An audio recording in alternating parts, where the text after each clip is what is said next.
Hello students, welcome to my YouTube channel. Our today's topic is company account, issue of share, forfeit of share and reissue of share. Question number 37, class plus 2. Question is as follows. Gurulal Limited inviting application for issuing 50,000 shares of rupees 10 each, payable as 3 on application, 4 on allotment, 3 on first and final call. Application for 90,000 shares received, out of which 15,000 shares were rejected, and pro rata allotment was made to the remaining applicant. As application for 40,000 shares were allotted 30,000 shares. Applicants for 35,000 shares were allotted 20,000 shares. Ramesh, to whom 1,200 shares were allotted, out of the group applying for 40,000 shares, failed to pay allotment money. His shares were forfeited immediately after allotment. Suraj, who had applied for 700 shares, out of group applying for 35,000 shares, failed to pay the first call and final call. His shares were also forfeited. Out of the forfeited shares, 1,000 shares were reissued at 8 per shares, fully paid off. These shares will include all the forfeited shares of Suraj, past journal entry. तो किस प्रकार से question को करेंगे? Question clear, सबसे पहले आप question को समझ लें, फिर मैं आपको एनालिसिस टेबल के माध्यम से इसको किस प्रकार से करेंगे उसको भी आप बताएंगे। हमने जनता को 50,000 शेयर्स के लिए अप्लाई किया। जनता से जो एप्लीकेशन आ गई वो 90,000 शेयर्स की आ गई, जिसमें से हमने 15,000 शेयरों को रिजेक्ट कर दिया और जो रिमेनिंग एप्लीकेंट्स हैं उनको प्रो राटा बेस पर दे दिया। जिसमें जिस बंदे ने 40,000 के लिए अप्लाई किया था, applicants for 40,000 shares were allotted 30,000 shares. जिस बंदे ने 40,000 शेयर के लिए अप्लाई किया हमने उसको केवल मात्र 30,000 शेयर अलॉट किए, और जिस एप्लीकेंट ने 35,000 शेयर्स के लिए अप्लाई किया उसको हमने 20,000 शेयर्स दिए। रमेश, जिसके पास 1,200 शेयर्स थे, allotted group applying 40,000 shares, fail to pay allotment money. तो रमेश जिसके पास 1,200 शेयर्स थे और वो ग्रुप अप्लाइंग 40,000 शेयर्स कैटेगरी में था, उसको है जो है अलॉटमेंट के पैसे देने में असमर्थ रहा और इमीडिएटली आफ्टर अलॉटमेंट आपने उनके शेयरों को जब्त कर लिया। सूरज, जिसने अप्लाई किया था, अलॉट नहीं किए थे हमने, उसने अप्लाई किया था 700 शेयर्स के लिए और वह ग्रुप अप्लाइंग कैटेगरी 35,000 शेयर्स का था, fail to pay the first call and final call money, his share were forfeited. Out of this shares 1,000 share were reissued at 8 per share fully paid up. The reissue shares जो है include all the forfeited shares of Suraj. तो किस प्रकार से जो है वो लेखा पुस्तकों में इसकी एंट्री करेंगे आप? सबसे पहले तो आप ये देखेंगे कि भी आपने कितने शेयरों को जो है वो जब्त किया और किस प्रकार से उनको जब्त करने के बाद आपने किस प्रकार से उनको लेखा पुस्तकों में दिखाया। तो जिसके लिए हम आपको एनालिसिस टेबल के माध्यम से समझाएंगे। एनालिसिस टेबल जो इसका बड़ा इंपॉर्टेंट है और बड़े ध्यान से आप लोगों ने इसको समझना है। तो सबसे पहले तो आपने क्या किया कि टोटल जो शेयर्स थे वो अप्लाइड थे। आपने जो जनता ने अप्लाई किया था वो 90,000 शेयर के लिए अप्लाई किया था। इसमें से जिन बंदों ने हम जो है मैक्सिमम शेयर्स दे सकते हैं, जितने शेयर आपने जितने शेयर आपने जनता को इशू किया, हम उतने ही शेयर जो है अलॉट कर सकते हैं। अब 90,000 शेयर्स का 3 रुपीज के हिसाब से, क्योंकि एप्लीकेशन का पैसा रिसीव हुआ वो आपको 2,70,000 हुआ। हम जो है मैक्सिमम ट्रांसफर कर सकते हैं कैपिटल में 50,000 शेयर्स का 3 रुपीज के हिसाब से 1,50,000। इससे ज्यादा हम ट्रांसफर कर ही नहीं सकते हैं। जो इसका मतलब जो एक्सेस हुआ, इसमें जो हमारा टोटल एक्सेस पैसा हुआ वो हुआ जी 40,000 शेयर का 3 रुपए के हिसाब से 1,20,000। तो किस प्रकार से इसको एडजस्ट करेंगे आप? सबसे पहले आप सभी देखते हैं कि जिन बंदों ने 40,000 शेयर के लिए अप्लाई किया, कैटेगरी 1 में जिन बंदों ने 40,000 के लिए अप्लाई किया, जिन बंदों ने 40,000 शेयर के लिए अप्लाई किया, उनको हम जो है उनको हमने अलॉट किए 30,000 शेयर। इसके एप्लीकेशन के पैसे मिले 40,000 शेयर के 3 रुपीज के हिसाब से 1,20,000। हम जो ट्रांसफर कर सकते हैं 30,000 शेयर का 3 रुपीज के हिसाब से 90,000 कर सकते हैं ट्रांसफर। इसका मतलब जो हमारे पास एक्सेस जो हमारे पास बचा वो बचा 30,000 का, और इस 30,000 के पैसे को हमने एडजस्ट कर दिया अलॉटमेंट के साथ, क्योंकि अलॉटमेंट के साथ हम जो है वो करीब 1,20,000 जो एडजस्ट कर सकते हैं। तो इसका मतलब हमारे पास 30,000 बचा, इसलिए कॉल के साथ कुछ नहीं बचा, रिफंड भी कुछ नहीं हुआ।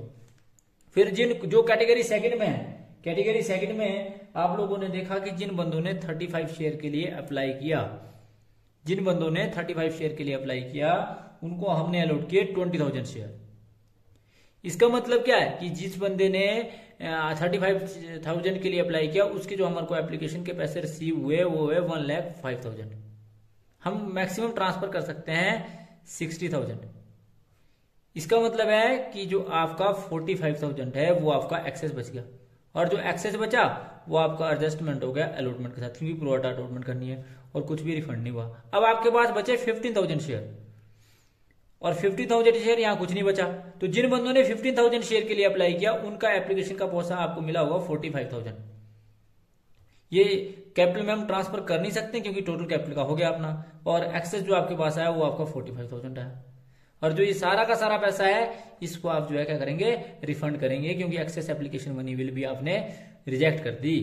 अब आप इस बात का भी ध्यान रखें कि जिन बंदों ने यहाँ, क्योंकि एक बंदा था जो जिसका नाम था रमेश, उसको 1200 शेयर आपने अलॉट किए थे और वह ग्रुप अप्लाइंग कैटेगरी इससे बिलोंग करता था। 1200 का जिसने अप्लाई किया था, तो जिस बंदे ने 1200 शेयर के लिए 1200 शेयर जिसको हमने अलॉट किए थे उस बंदे ने अप्लाई कितने के लिए किया होगा, 1600 शेयर के लिए।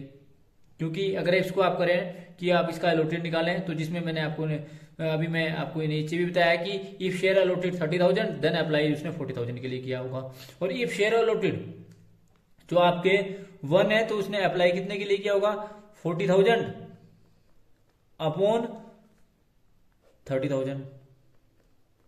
और इफ शेयर अप्लाइड जो आपके अलॉटेड, इफ शेयर आपने अलॉट किए 1,200 तो उसने अप्लाई कितने के लिए किया होगा, आप सभी जानते हैं 40,000 शेयर को 30,000 से डिवाइड करेंगे और इसको 1,200 से मल्टीप्लाई करेंगे, तो इसका मतलब है उसने अप्लाई किया होगा 1,600 शेयर के लिए। तो अप्लाई जब उसने किया होगा तो इसका मतलब है इसके जो आपके एप्लीकेशन के पैसे मिले होंगे वो आपको मिलेंगे 4,800, और 1,200 शेयर्स के 3 रुपीज के हिसाब से 3,600। फिर जो एक्सेस पैसा हुआ वो 1,200 रुपए हुआ, वो अलॉटमेंट के साथ आपको एडवांस में मिल गया होगा। जब हम अलॉटमेंट की पैसे को दिखाएंगे तो किस प्रकार से इसको दिखाएंगे, और हमने इसका कुछ भी रिजेक्ट नहीं किया तो किस प्रकार से आप इसको लेखा पुस्तकों में दिखाएंगे, दैट इज वेरी इंपॉर्टेंट। कि amount receive, application money receive जो आपको हुई वो 1600 शेयर की 3 रुपए के हिसाब से 48 रुपए, जैसे मैंने आपको बताया।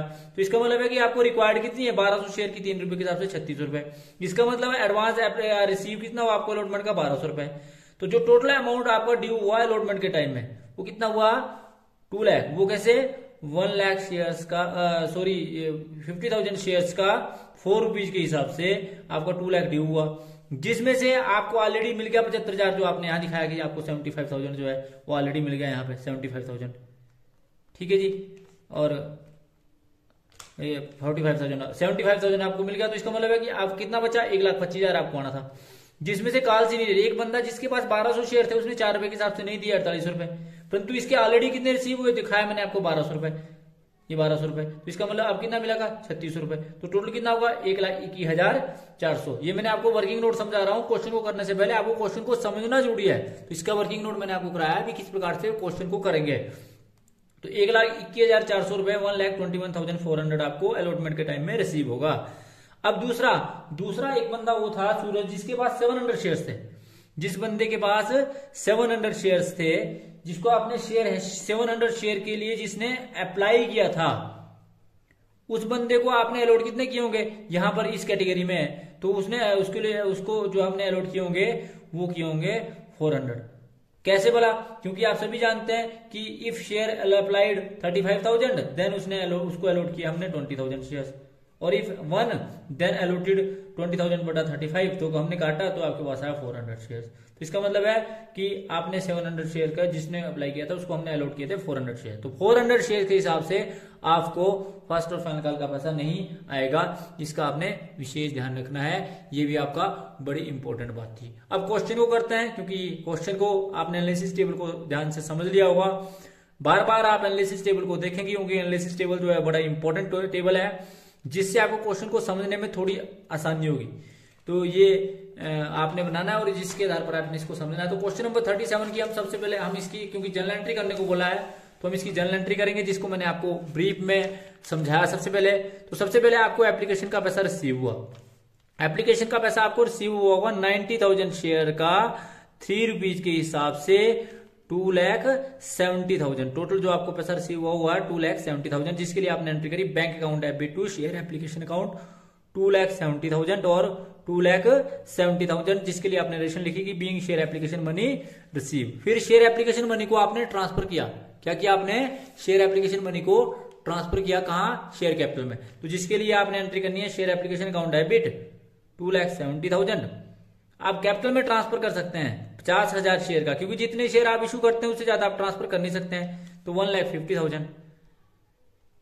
उसके बाद आप सभी जानते हैं कि जो आपने 15,000 शेयर का 3 रुपए के हिसाब से आपने पैसा वापस कर दिया, तो आपका 45,000। और जो पैसा बचा आपके पास, वो आपका टोटल जो भी आपके पास बचा वो 75,000 आपने आपको अलॉटमेंट के साथ आपने एडजस्ट कर दिया, जिसके लिए आपने रिलेशन लिखी being application money transfer to share capital allotment and excess money will be refunded. उसके बाद आपने अलॉटमेंट ड्यू करी, अलॉटमेंट जो ड्यू होगी आपकी वो 50,000 शेयर की 4 रुपीज के हिसाब से 2 लाख होगी, जो मैंने आपको वर्किंग नोट में भी समझाई कि टू शेयर कैपिटल अकाउंट, जिसके लिए आपने एंट्री करी share allotment account FB2 share capital account. फिर अलॉटमेंट का पैसा जो आपको रिसीव हुआ, टोटल जो आपको रिसीव हुआ 1,21,400, जो मैंने आपको अभी समझाया भी वर्किंग नोट के माध्यम से भी किस प्रकार से रिसीव हुआ bank account FB2 share allotment. Working note को आप बड़े ध्यान से देख लें, इसमें 1,21,400, तो जिसका आपको पैसा मिला, क्योंकि आपको टोटल पैसा जो है मैंने जैसे आपको बताया कि आपको टोटल पैसा मिलना था